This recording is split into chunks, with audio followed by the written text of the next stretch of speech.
आदाब नाज़रीन, खबरनामे में आपका इस्तकबाल है। मैं हूं साइमा खान। अब खबर तफसील से। वज़ीर-ए-आज़म नरेंद्र मोदी अपना इजराइल और जर्मनी दौरा कामयाबी के साथ मुकम्मल करने के बाद आज सुबह वतन वापस लौट आए हैं। हैम्बर्ग में मुनक़िद G20 इजलास में भारत पूरी तरह छाया रहा।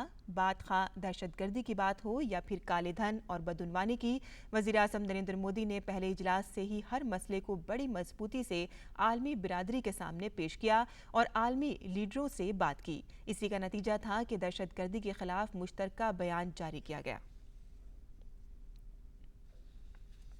G20 सरबराह इजलास में अमेरिका उस वक्त अलग थलग पड़ गया जब भारत और ग्रुप के 18 दीगर अरकान मुमालिक ने आबो हवा में तब्दीली से मुतालिक पेरिस मुआहदे पर पीछे हटने से साफ तौर पर इनकार कर दिया। ग्रुप के तमाम 18 दीगर अरकान ने मुआहदे की भरपूर हिमायत की। अमेरिका ने अलग होने का फैसला किया। जर्मनी के हैम्बर्ग में सनीचर को G20 इजलास में बैनुल-अक़वामी तिजारत के शोबे में तहफ़्फ़ुज़ और गैर मुनासिब तिजारती सरगर्मियों के खिलाफ भी मुत्तहद होने का अज़्म किया गया। वज़ीर-ए-आज़म नरेंद्र मोदी ने G20 इजलास के दौरान ब्रितानवी वज़ीर-ए-आज़म थेरेसा मे से बात करके भारत के मफरूर इक़्तिसादी जराइम के मतलूबा अफराद के खिलाफ मदद करने की अपील की है। वज़ीर-ए-आज़म मोदी ने थेरेसा मे से मफरूर शराब कारोबारी विजय माल्या और साबिक IPL सदर ललित मोदी को भारत वापस लाने में ताउन करने की बात कही।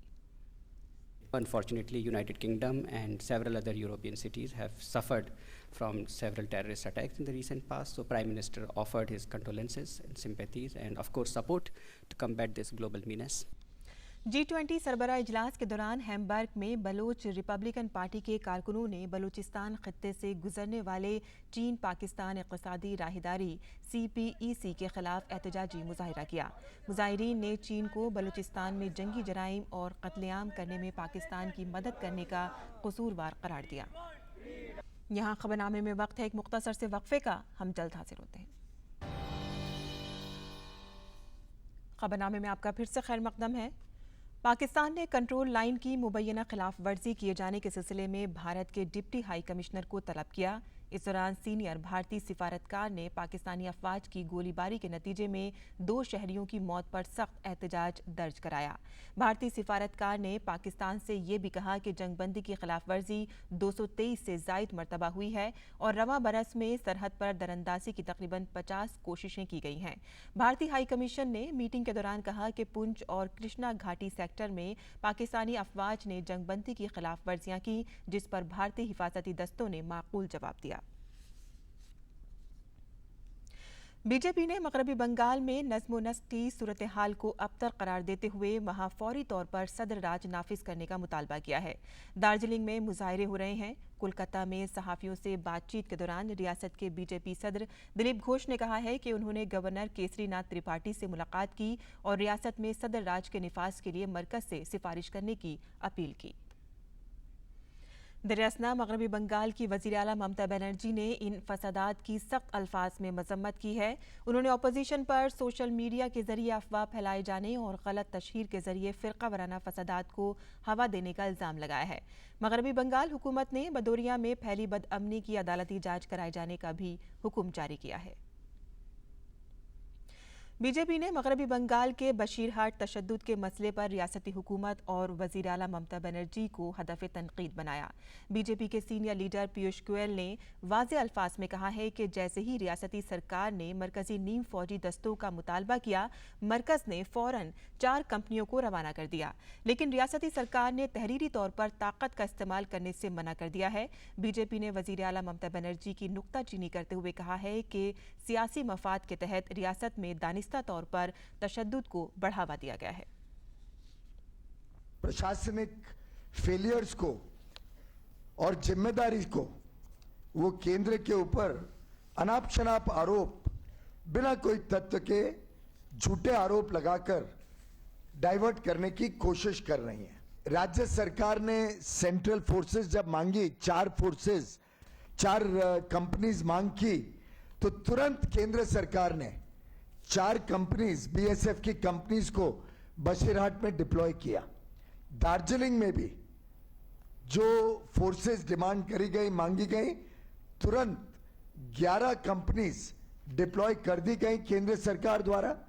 उसमें से भी एक जो लेडीज कंपनी थी उसको राज्य सरकार ने वापस लौटाना चाहे। इससे साफ जाहिर होता है कि शायद कुछ ना कुछ राजनीतिक हेतु है जिसके कारण वो वहां पे नॉर्मलसी नहीं चाहती हैं। हमारे 3 एमपीज की जो फैक्ट फाइंडिंग कमेटी हमने भेजनी चाहिए भारतीय जनता पार्टी ने, उसको भी उन्होंने अरेस्ट कर दिया, मौके पे जाने से रोक दिया। मैं कड़े शब्दों में निंदा करता हूं राज्य सरकार की और विशेषकर ममता बनर्जी जी की। बढ़ते हैं मजीद खबरों की जानिब, जहां सैलाब ज़दा आसाम में कई नदियां अभी भी खतरे के निशान से ऊपर बह रही हैं। रियासत के 16 अजला में तकरीबन 4 लाख अफराद सैलाब की जद में हैं। सैलाब से 30,000 हेक्टेयर से ज्यादा की अराजी की फसलों को नुकसान पहुंचा है।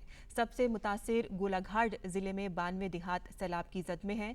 रियासती हुकूमत ने सैलाब से मुतासर अफराद के लिए मुफ्त हेल्पलाइन नंबर जारी किए हैं। 1070 और 1079 जारी किए गए हैं। लोग इन हेल्पलाइन नंबरों के जरिए सैलाब से मुतालिक किसी भी तरह की मालूमात हासिल कर सकते हैं और अगर उन्हें कोई शिकायत हो तो वो दर्ज करा सकते हैं। दूसरी तरफ बराक वादी का करीमगंज जिला अब भी सैलाब से बुरी तरह से मुतासिर है। इस दौरान महकमा जंगलात ने शिकार रोकने की गर्ज से काजीरंगा नेशनल पार्क पर ड्रोन तैनात किए हैं। काजीरंगा के कई हिस्सों में पानी भर गया है। और आसाम में सैलाब के बारे में मजीद मालूमात के साथ जुड़ रही हैं हमारी नुमाइंदा मोमिता बिस्वास। मोमिता, इस वक्त वहाँ की क्या सूरत हाल है? किस तरह वहाँ पर क्या अभी भी बारिश हो रही है और पानी की सतह का क्या हाल है और इंतजामिया की तरफ से क्या इक़दाम किए जा रहे हैं? जी हाँ, जो बाढ़ की स्थिति है आसाम में अभी भी काफी संकटजनक है। कई कई इलाकों में जैसे करीमगंज, मंगोलदोई, फिर बंगाईगांव, जोरहाट, वो सब इलाका काफी क्षतिग्रस्त हुआ है बारिश बाढ़ के कारण। और जी मोमिता, बहुत बहुत शुक्रिया इस तफसीली जानकारी के लिए। और यहाँ खबरनामे में वक्त है एक और मुख्तसर से वक्फे का, हम जल्द हाजिर होते हैं। इसी के साथ ही खबरनामा ख़त्म पज़ीर होता है। इजाज़त दीजिए, आदाब।